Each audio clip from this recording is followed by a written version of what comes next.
Hello again, everyone. A couple of commission cards today. 2 golden wedding cards for a friend.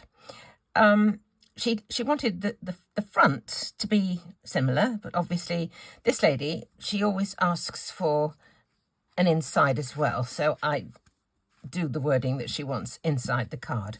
So this is what transpired, shall we say, and this stemmed from her request, which said, and I quote, "Please could I have trees / flowers in cutout form on the front, and would be nice to have touches of gold." It's for a golden wedding. Doesn't mention the golden wedding on the front, but it says their names and this year's date.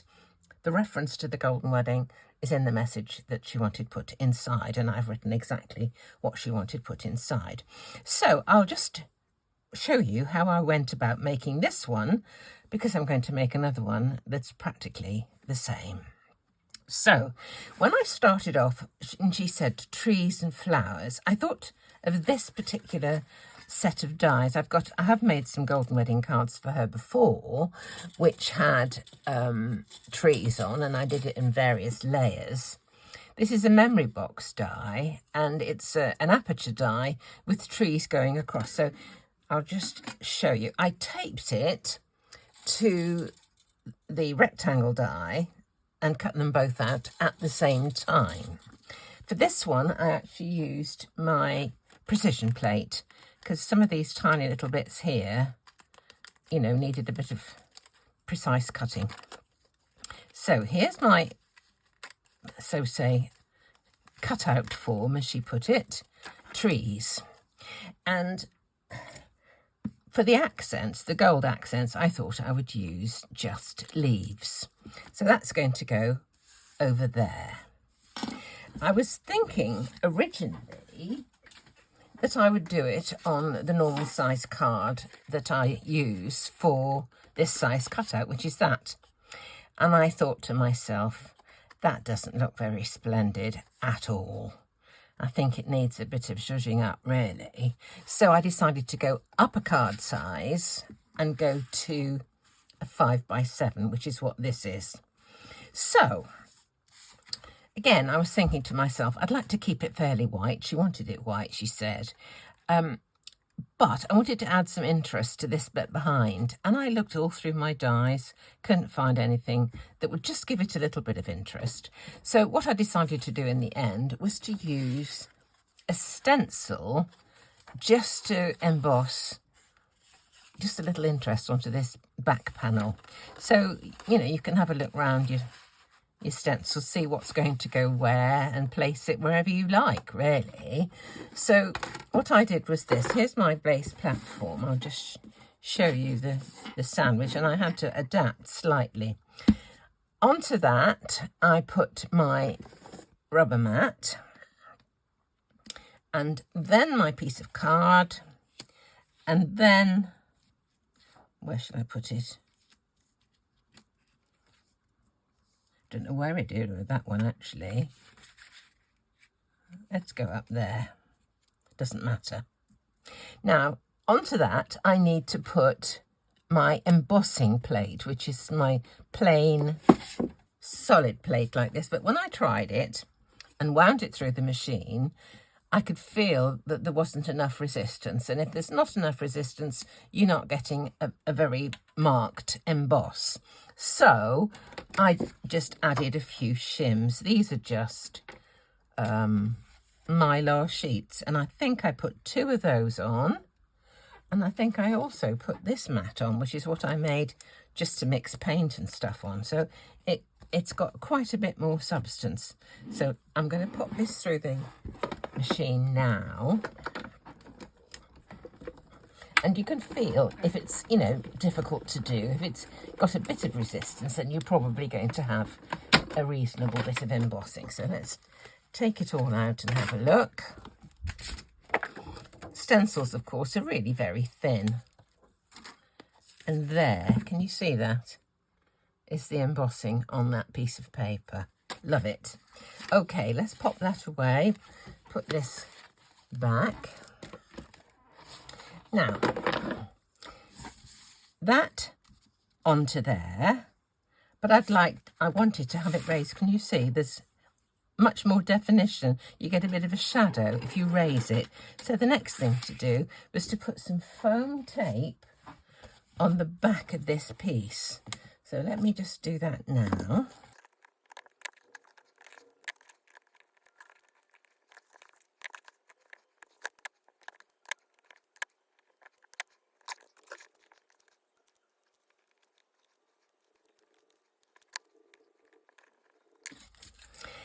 If you have any pieces like this to put exactly one on top of the other, a really easy way is to use something that's got a right angle corner that you can pop your bottom sheet into. Now I've put some glue stick over the foam tape so that I've got a little bit of maneuverability, and I'm just going to put this into the corner as well. And down it goes, and so that is exactly over the top of the other without a lot of fussing. You could use a stamp platform if your stamp platform's got a corner, or scoring board, or whatever you have. Anyway, that's that. Next thing was some of these little leaves. Now, I discovered this. I don't know where it came from. It's the colour, to me, that looks like a memory box, but I don't know what it's from. So I cut out a whole bunch of those. And I also had this little die. This is one of the freebies from Gummiapan. And in fact, over time, I got two the same. And I thought, I often give doubles away. But I thought for something like this, you know, I'm going to hang on to both of those because it's going to save me a lot of time if I can die cut two at once. So I've got a few of those cut there. I've got a few of the larger ones cut there, and I'm just going to stick them onto this piece here. Okay, and the glue I used was this Fairly Art. I love it, actually. So we'll take one of these. Where's a picker-upper? Come on. There we go. And I just randomly put them around the ends of the branches of the tree.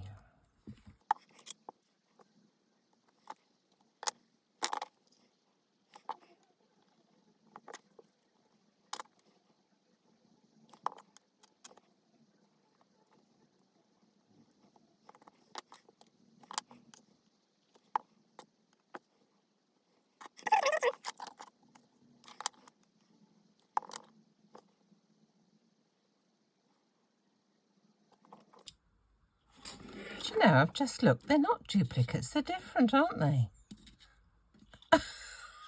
You just noticed that. One goes off to the left and one goes off to the right. Goodness. Oh, there's a fly. Get away. Catch him later. Isn't that interesting? I thought they were the same.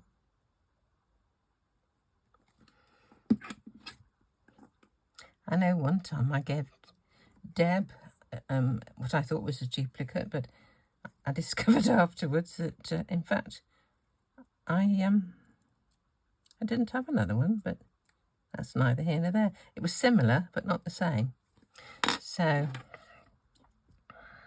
it was a kind of an origami type chicken thing.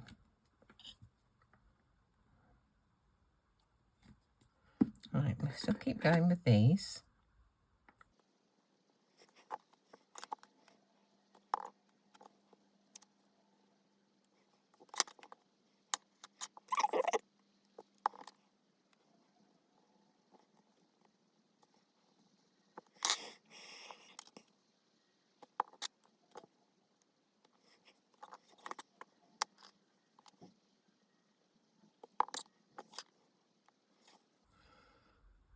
One, two, three, 4, 5, 6, 7, 8. I think I've got 9 on there. I'll put another one on.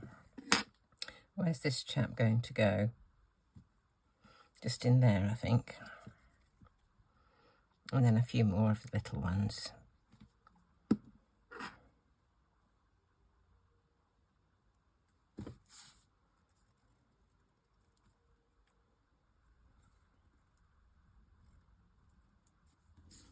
Okay, got two more small ones. We'll pop those in a few places.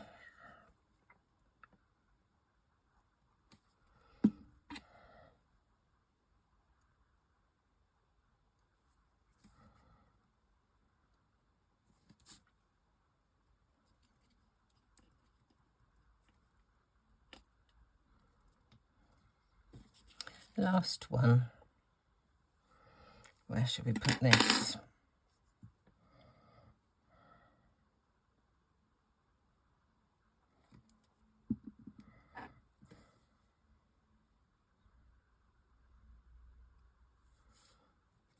Let's pop it there. Okay, so that is the tree sorted. Now for the centre, well, the names that she wanted on the front, what I did was this. I found two dies which looked as if they could work well together. They're from the same set, one narrower and shorter than the other. What I wanted to do was to type the names so that they would fit on the narrower one and then use the wider one as the background. So, cut one of these out, went to the computer. You all know about having my screen set at the size that I see as the size that it would be actually on a piece of paper. Put this against the screen. I typed my names, adjusted them. I wanted them a little bit longer, so I put some little stars either end. So here's my name. You see, this is what I did. Went to the screen and just made sure that it would fit. So in order to make sure that this will cut that out absolutely in the centre, I can't just do this because I won't know exactly where it is. So I'm going to use this. Could have been in paper, could have been in card, it doesn't matter. And I'm going to arrange that sentiment, those words, within that aperture and get some tape just to tape it down. Make sure it's absolutely straight, absolutely central, and tape it. Now all I have to do is drop this into the gap and make sure I can feel that it's fitting perfectly. And I'm going to tape that as well. Just check it's still fine. Absolutely fine. So feel that it's in the gap and tape it down.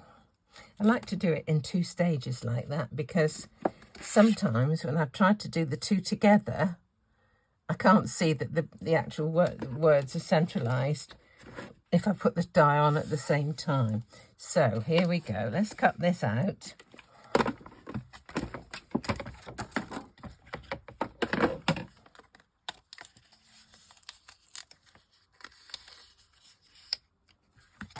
And there it is, absolutely in the middle. And I cut out somewhere one in the gold. Here it is.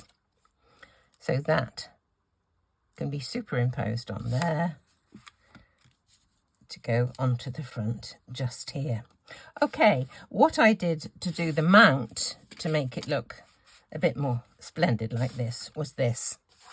I cut another sheet of card with the next largest die from this nestability set, and that is to go on there. Next I cut a gold piece just to make a very narrow border around that, but so that I don't waste a whole sheet, I used a die to cut the middle out, and so I can use that for lots of other little embellishments. So all I need to do then is to stick all of these together and we have another golden wedding card done. do the sentiments that she wanted inside, I can actually do a video, if you like, on doing those things, because you know, you've got to get them in the right position, the right size. So I could perhaps do a video, if you would like me to, how to arrange it so that a folded piece of paper like this one, the sentiments will be absolutely central on the right hand inside page. So there we go. Anyway, there we go. 2 golden wedding cards for a commission. Thank you for joining me. Do like and subscribe. And people have been telling me again that they've kept getting unsubscribed. I don't know what YouTube's playing at, but if you could just check now and again, that would be wonderful. So as ever, thank you so much for joining me, and do come again and see me next time.